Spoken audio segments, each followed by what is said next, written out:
Assalamu alaikum wa rahmatullahi wa barakatuh. My brothers, my sisters, I'm going to continue from where I left off.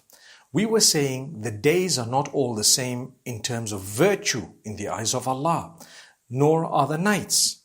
The months are not the same. So if you were to be asked which is the most sacred of all months, the answer is Ramadan. If you were to be asked which is the most blessed of all the nights, the answer is the night of Qadr, the night of power or decree. If you were to be asked which is the best day of the year, as Muslims, what do we believe? Well, the best day is the day of Arafah, without a doubt. If you were to be asked which nights are the best in terms of a set of 10 nights, you would say the last 10 nights of Ramadan. If you were to be asked which days are the best 10 days in the year, you would have to say the first 10 days of Dhul hijjah. Now, where do we get this from? We get it from the hadith of Ibn Abbas radiyallahu anhu, where he speaks about what the Prophet ﷺ said. He says, "Ma min ayyamin," there are no days wherein which good deeds are more loved by Allah except or than the first 10 days of Dhul hijjah. "Ma min ayyamin al-amalu salihu fihinna ahabba ila Allahi min hadhihi al-ashr." There are no days besides these 10 wherein Allah loves good deeds more. So this would mean do as many good deeds as you can during the day. Which days? These 10 days of Dhul hijjah. Now, this is something amazing because the Prophet ﷺ has taught us about these 10 days. In fact, Allah subhanahu wa ta'ala mentions their virtue in a certain way in the Quran. If you look at the oaths that are taken by Allah Almighty, He doesn't take an oath except by that which is extremely important and He wants to highlight something about it. And only Allah is allowed to take an oath with those things. As for us, we're not allowed to take an oath except by Allah. "Man kana halifan falyahlif billah."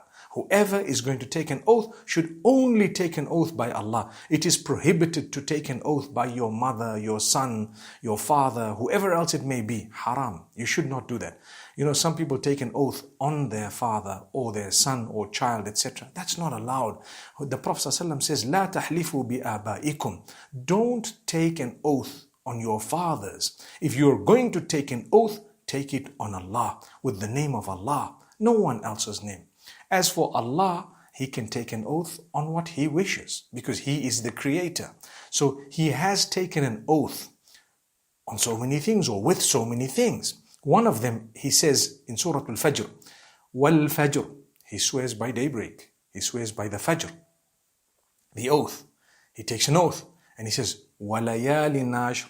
He swears by the 10 days. 10 days of what? Go back to what the Sahaba have said, what the Mufassirin and translators and experts of the revelation have said. They've all said they are the 10 days of Dhul hijjah. Allah's taking an oath by them. He hasn't even taken an oath by Ramadan, but He's taken an oath here by the 10 days of Dhul hijjah. So this goes to show that there are no days wherein which Allah loves good deeds more than these 10 days of Dhul hijjah. Don't confuse Ramadan. I told you earlier, Ramadan, the nights are powerful. Dhul hijjah, the days are extremely powerful. Okay, Allah loves them. Why Allah loves them is a topic on its own.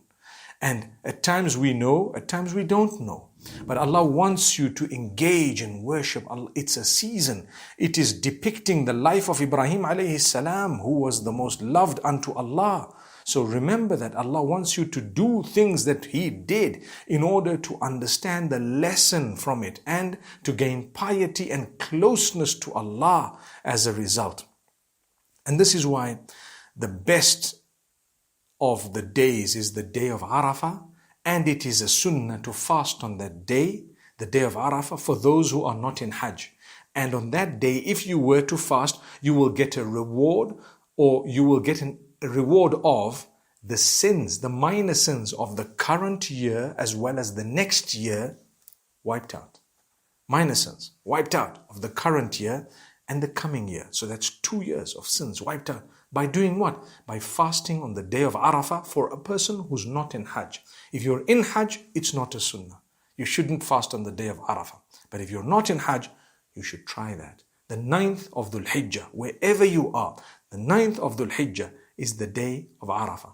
May Allah grant us the ability to fast on that day, and may Allah subhanahu wa ta'ala accept it from us. Let's make an intention from now, and let's understand we definitely need to do what would please Allah during these days.